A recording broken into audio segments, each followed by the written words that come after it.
All right. Thanks, guys, for being here and for giving me this opportunity. Quick mention, from Danpal. If you guys have been downstairs trying to grab coffee over the last 2 days, well, 3 days today, you'll see us right there opposite the coffee stand. Thank you to Nedbank and Yvonne. So what I'm going to talk to you today about is the concept of healthy buildings and how we can get there, and essentially how this ties into the concept of green buildings. All right.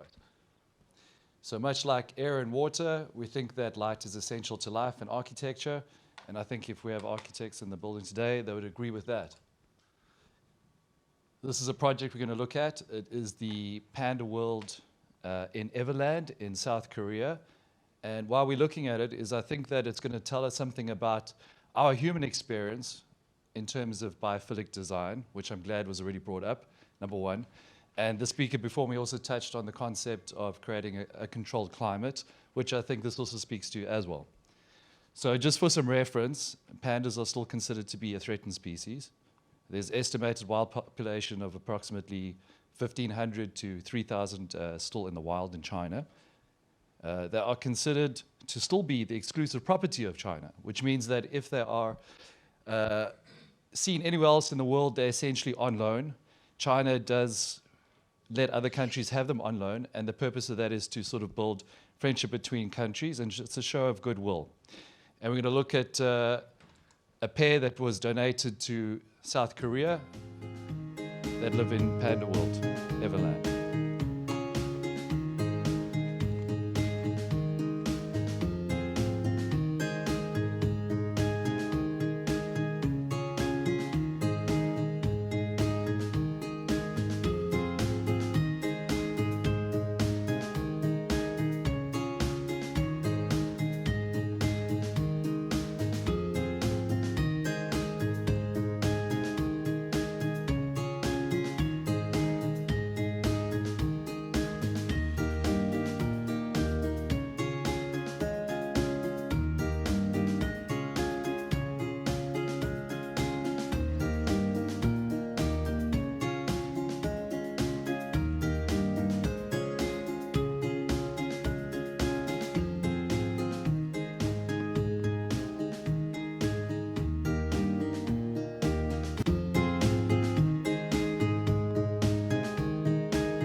So we didn't have to fly to Korea to have a look at that. We got to see it here. All right, so what does this building tell us, or what can we learn about this building? First of all, the building essentially was a collaborative design and project across Germany and Korea. The goal was to try and reproduce a healthy and as natural as possible environment for the pandas. And what the pandas are going to tell us is that we can learn from what we tried to do here by creating a space that would be healthy for the pandas to live their lives out in. And essentially, in order for us to carry that out, we had to think about the approach. The approach being bringing in enough natural sunlight in a safe, possible way. Also, the focus on the biophilic interior design to also reduce the incurrence of noise and vibration into the interior from the outside, to design the building in such a way that also we would have ample shade during peak summer. And the process or the solution, we had to rely on very specific high-performance panels that were translucent enough to bring the natural light in, but in a way that could control it so that we wouldn't have suffer from heat gain issues. We also made sure that the design, if you look at the roof particularly, was done in such a manner as that the peak sunlight was shaded. The building also provides a full spectrum UV protection, and that the thermal insulation would be sufficient in order not to have an over-reliance or unnecessary need for extraneous HVAC systems.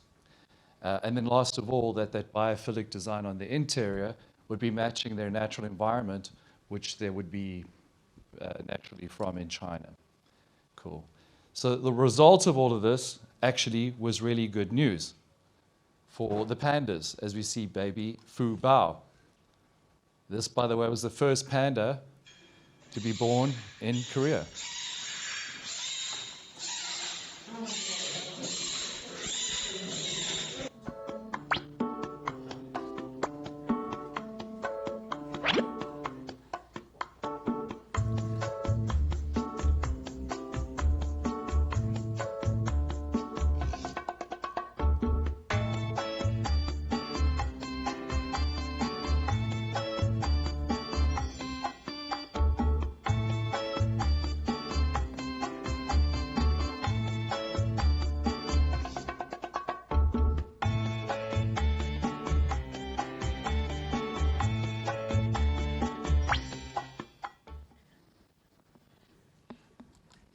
All right, cool. So now coming back again, if we think about these pandas and what they had to go through as an analog for the human being experience, all right, I think it's already been mentioned before by the first person that presented, what is our natural environment as human beings? What is healthy for us? And particularly, I think, what have we learned over these last 2 years through the pandemic? All right. We know as a company, Danpal, that we can play a part in essentially bringing in natural light into a building in a way that is safe and efficient and healthy for the human experience. So this is the first step, I think, of biophilic design that is easy to achieve and cost effective. What does it mean in terms of the human body? All right. Well, it means that we have the ability to have a positive influence on the circadian rhythm of the human body. This is essentially a process that regulates the sleep-wake cycle. An imbalance in the sleep-wake cycle is something we all experience on a Monday morning, I think. Okay, that leads to chronic sleep debt. Chronic sleep debt is the first step to being really unhealthy. That's a long and short of it. In a study in 2003 called The Benefits of Daylight Through Windows, the investigators noted that a whole cascade of health disorders result from sleep debt, and exposure to natural light was the best way at the appropriate time of the day to alleviate this problem. And just lastly, artificial light doesn't cut the mustard because it doesn't contain the entire visible light spectrum that you do have through natural light. Okay, so as we're bringing natural light into the interior, we hopefully feel something like that guy over there. Positive, uplifting experience. Studies show that even worker production can increase when exposed to the improved quality of natural light into an interior space. An example of this actually was the Worldwide Distribution Center for Verifone. It was built, and a study was done on that. Hello? Yeah. In 1998. And what they found was that productivity increased by over 5%. This one? Okay, thanks. Productivity increased by over 5%, and total production output to the building was 25 to 28% above what was expected.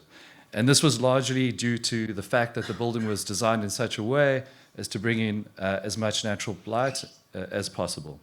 So across the world, we have studies showing that daylight classrooms also improve test scores, and part of that reason is also because of elevated vitamin D levels.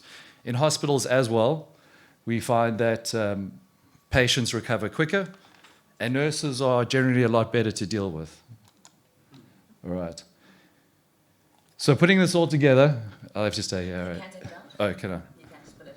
There we go. Yeah.